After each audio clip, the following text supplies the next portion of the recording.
سورہ سبا یہ قرآن پاک کے 22ویں پارے میں موجود ہے. اب سبا کیا ہے؟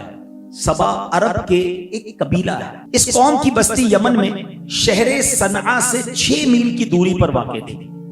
اس کی آبادی اور آب و ہوا، آج لوگ کہتے ہیں نا کہ جناب فلاں ملک بڑا کلیئر ہے، اس کی ایئر کوالٹی بہت اچھی ہے، سوئٹزرلینڈ کی مثال دی جاتی ہے، پاکستان کے ناردرن ایریاز کی مثال دی جاتی ہے. آج میں آپ کو اس بستی کی آب و ہوا کے بارے میں بتانے جا رہا ہوں جس کا ذکر قرآن میں موجود ہے. اور رب عز و جل نے بیان کیا اس کی آب و ہوا کا حال یہ تھا، اس پوری ہوا کے اندر ایک مچھر نہیں تھا، ایک مکھی نہیں تھی، ایک پسو، کھٹمل، سانپ اور بچھو نہیں تھا. Totally clear land. اور اللہ اکبر، موسم کیسا تھا؟ نہایت معتدل، ماڈریٹ، نہ زیادہ سردی ہوتی تھی نہ زیادہ گرمی ہوتی تھی. اس کی ہوا کی پاکیزگی کا عالم یہ تھا کہ مفسرین قرآن لکھتے ہیں کہ جب کوئی دوسرے علاقے کا بندہ اس فضا سے گزرتا تھا، اگر اس کے جسم یا اس کے کپڑوں پر جوئیں ہوتی تھی تو وہ بھی مر جاتی تھی. یعنی اس کی بیماریاں دور ہو جاتی تھی جو اس ایئر سے پاس آن کرتا تھا. ٹرائی ٹو انڈرسٹینڈ وہ کیسی جگہ ہوگی. فرمایا کہ باغات کیسے تھے، کثیر پھل آتے تھے. جب کوئی شخص ٹوکرا سر پہ لے کر ان باغات سے گزرتا تھا تو قسم قسم کے پھلوں سے وہ ٹوکرا خود ہی بھر جایا کرتا تھا. اتنے پھل پک کر گرتے تھے کہ وہ ٹوکرا جو ہے پھلوں سے خود ہی بھر جاتا تھا. اللہ اکبر، یہ قوم بڑی خوشحال، بہت ویل آف، اتنا زبردست ملک ان کو مل گیا تھا، بڑے پیسے، بڑا مال و دولت، every thing is very good, بڑی زبردست لائف گزر رہی تھی. اب کیا ہوا؟ خوشحالی نے، آسانی نے، نعمتوں کی فراوانی نے اس قوم کو سرکش بنا دیا. وہ قوم اب متکبر ہونے لگی، ان کو یہ فیل ہونے لگا کہ یہ سب کچھ ہمارا ہے. اب اللہ کریم نے اس قوم کی ہدایت کے لیے 1 2 نہیں 13 انبیاء بھیجے. ایک کے بعد ایک نبی علیہ السلام جاتے رہے اور اس قوم کو اللہ کی طرف بلاتے رہے، انہیں سمجھاتے رہے. مگر وہ قوم جو ہے سرکشی کرتی رہی، نبیوں کو جھٹلانے لگی، اللہ کے عذاب سے انہیں ڈرایا گیا، مگر وہ قوم ماننے کے لیے تیار نہ ہوئی. اس قوم کا ایک سردار تھا جس کا نام تھا حماد. مفسرین نے لکھا کہ وہ اتنا متکبر اور سرکش آدمی تھا کہ جب اس کے بیٹے کا انتقال ہوا نا تو اس نے آسمان کی طرف تھوکا اور اپنے کفر کا اعلان کر دیا، اللہ سے بغاوت کا اعلان کر دیا، اور اعلانیہ لوگوں کو کفر کی دعوت دیتا کہ رب کو نہ مانو، اور جو کفر نہ کرتا وہ اسے قتل کر دیتا.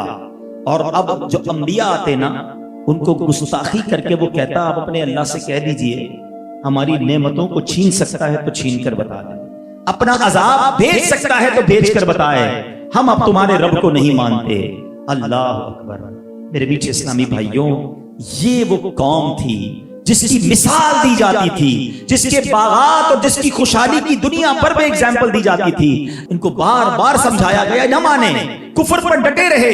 یہ سمجھتے تھے کہ سب کچھ ہم نے کیا ہے، اللہ کی طرف سے کچھ نہیں ہوتا.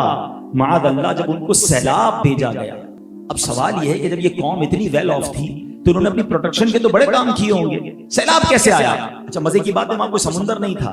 اس قوم نے اپنے لیے ڈیم بنائے تھے. ملکہ بلقیس کا یہ علاقہ تھا تو اس نے کیا کیا، 2 پہاڑوں کے بیچ میں اوپر نیچے 3 تالاب بنا دیے تاکہ پانی سٹور ہو اور پورا سال باغوں کو پانی ملتا رہے اور پانی کی کمی نہ ہو. اب اللہ کریم نے اپنی قدرت کا نظارہ کیسے دکھایا ذرا سمجھیے. کوئی اس ڈیم کے اوپر کوئی بہت بڑا پتھر نہ گرایا، کوئی بہت بڑی چٹان نہ گرائی. اللہ کریم جو اپنی قدرت کا نظارہ دکھاتا ہے نا تو ہاتھی والوں کے مقابلے میں ابابیل بھیجتا ہے جو چھوٹے سے پتھر لے کر آتے ہیں اور ہاتھیوں کے پرخچے اڑا کر بتاتے ہیں ان اللہ علی کل شیء قدیر. آج 2021 میں پوری دنیا ایکسپیرینس کر رہی ہے کہ کووڈ وائرس نظر نہیں آ رہا، مگر دنیا کی بڑی بڑی فوجیں، بڑے بڑے ادارے، بڑے بڑے سائنٹیفک ریسرچ والے لوگ وہ پریشان ہیں، جن کے میڈیکل نظام کی دنیا تعریف کرتی ہے ان کے ہاسپٹل میں جگہ نہیں ہے. نظر نہ آنے والے وائرس نے پوری دنیا کا پہیا روک کر بتا دیا ہے کہ کوئی تو ہے جو نظام ہستی چلا رہا ہے، وہی خدا ہے. اے میرے بیچ اسلامی بھائیوں، ایک ریسرچ میں نے پڑھی کہ کووڈ وائرس جتنا باریک ہے نا وہ اتنا باریک ہے مائکروسکوپ سے اسے دیکھا جا سکتا ہے، ہم تو اپنی آنکھوں سے دیکھ بھی نہیں پاتے. ٹھیک ہے، اگر پوری دنیا کے 8 ارب لوگوں کو کووڈ لگنا ہو، اللہ نہ کرے، لیکن اس کے لیے کوانٹٹی کتنی ریکوائرڈ ہے، اس کے لیے جگہ کتنی گھیرے گا کووڈ وائرس پوری دنیا کے 8 ارب لوگوں کے لیے؟ تو بتایا کہ 2 ٹی اسپون 2 چائے کے چمچ جتنی جگہ جو کووڈ وائرس گھیرتا ہے نا وہ پوری دنیا کے لوگوں کے لیے کافی ہے. یہ دکھایا میرے رب نے ہمیں. اب قوم سبا کو کیا دکھایا رب نے؟ ڈیم بنے ہوئے تھے, پانی کے ذخیرے تھے. اللہ نے ایک چوہا بھیجا کہ یہ آپ کی اور ہمارے قرآن کی سٹوریز ہیں. ہم دنیا بھر کے ڈائجسٹ اور دنیا بھر کے ناول میں بڑی ونڈرز پڑھنے کی کوشش کرتے ہیں. میں آپ کو قرآن کا واقعہ سنا رہا ہوں, پوری سورہ سبا موجود ہے قرآن میں. ایک چوہا بھیجا, اس نے کیا کیا؟ اس نے ان تالابوں کے اندر ایک شگاف ڈال دیا. اچھا چوہے نے سوراخ تو چھوٹا کیا, مگر آپ سمجھتے ہیں جب پانی پریشر سے نکلتا ہے تو آہستہ آہستہ آہستہ وہ سوراخ بڑھتا گیا. قوم بے خبر تھی, قوم عیاشیوں میں مصروف تھی, قوم رب کی نافرمانی میں مصروف تھی. اب وہ شگاف اتنا بڑا ہو گیا کہ اب جب ایک باری وہاں پر سیلاب آیا تو وہ باغ بھی بہہ گئے, وہ گھر بھی بہہ گئے. اچھا نارملی گرین ایریا کے لیے سیلاب بعض اوقات بہتر ہوتا ہے, پانی جانے کے بعد وہ پھر گرین ہو جاتے ہیں. مگر یہ عذاب کا سیلاب تھا, یہ عذاب تھا, یہ نعمت نہیں تھی. یہ فلڈ جو ہے یہ رب کا قہر تھا. ہوا کیا, جب فلڈ گیا, یہ سیلاب گیا تو وہ باغ پھر گرین نہ ہوئے, وہ درخت پھر نہ اگے. اب جھاڑیاں اگی, اب بدبودار درخت اگے, اب بیریاں اگی. بتایا اتنے کڑوے پھل اگتے تھے کہ اسے کوئی کھا نہیں سکتا تھا. اور اس زمانے میں ملک سبا, قوم سبا کی تباہی ضرب المثل بن گئی, یعنی ایگزامپل سیٹ ہو گئی. لوگ ایک دوسرے کو مثال دیتے تھے کہ ویسی تباہی جیسی تباہی سبا والوں کی آئی تھی. یعنی ایگزامپل کے طور پر سیٹ ہو گئی ان کی تباہی کہ اس قوم کا یہ حال ہوا. میں نے آپ کو ہمارے قرآن کا ایک واقعہ سنایا ہے اور کتنا زبردست میسج ہے آج کے دور کے حساب سے. یہاں بڑے ویل آف لوگ بیٹھے ہیں, اللہ نے آپ کو مجھے بہت نوازا ہے. یہ پیغام ہے ہم سب کے لیے کہ ساری عزتیں, ساری دولت, سارے کمال جو ہمیں ملے ہیں وہ رب نے دیے ہیں. کبھی یہ نہ سمجھنا یہ میرا ہے, کبھی یہ نہ سمجھنا یہ میں نے کیا ہے, ورنہ وہ رب جب چاہے وہ واپس لے سکتا ہے, وہ جب چاہے ہماری نعمتوں کو واپس لے سکتا ہے. یہاں پرابلم یہ ہو گیا ہے میرے پیچھے اسلامی بھائیوں کہ جب تک بندہ کمزور ہوتا ہے وہ اللہ سے مانگتا بھی ہے, گر گڑاتا بھی ہے. غریب ہوتا ہے تو کہتا ہے یا اللہ مال دے دے, بیمار ہوتا ہے تو کہتا ہے یا اللہ شفا دے دے, کمزور ہوتا ہے تو کہتا ہے یا اللہ طاقت دے دے, کوئی جانتا نہیں تو کہتا ہے یا اللہ شہرت دے دے. مگر جیسے جیسے اسے چیزیں ملنے لگ جاتی ہیں اس کے انداز ہی بدلنے لگ جاتے ہیں. خوش نصیب ہوتے ہیں وہ کہ رب انہیں عطائیں کریں تو وہ سجدے بڑھائیں. عقل تو یہ کہتی ہے نا جب درخت پر پھل لگے تو درخت کیا ہوتا ہے, جھک جاتا ہے. پھلدار درخت آپ کو ہمیشہ ڈاؤن ٹو ارتھ نظر آئے گا, جھکا ہوا لگے کہ پھل لگے ہوئے ہیں. اور سیدھا کھڑا ہوا درخت کون سا ہوگا؟ جو بے پھل ہوگا, اکڑنے والا, کانٹے لگیں گے اس میں.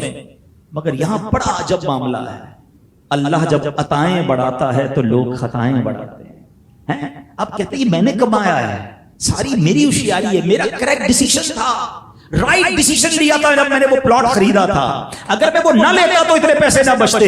بالکل کریکٹ ڈیسیژن تھا, میں نے وہ آئٹم شروع کی تھی. ارے میں نے فیصلہ کیا تھا کہ اس دور میں یہ کام شروع کرنا ہے, اس ایریا میں بلڈنگ بنانی ہے, میرا وہ ڈیسیژن تھا. میں نے سوچا اور میں اتنا آگے بڑھ گیا.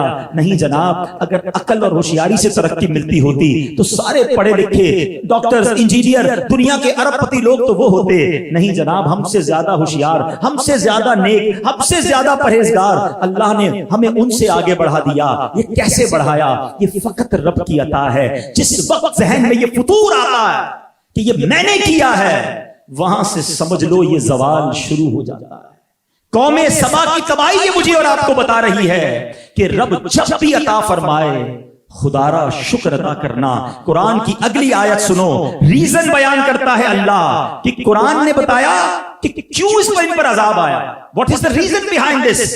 خدا را میرے بیچے اسلامی بھائیوں, قرآن کی اس پیغام کو سمجھ لو کہ جو شکر ادا کرنے والا ہے اللہ اسے بہت نوازتا ہے. ہمیشہ اپنے ذہن میں یہی رکھیں کہ جو ملا ہے وہ رب نے دیا ہے. میری کوئی اوقات نہیں, میری کوئی حیثیت نہیں.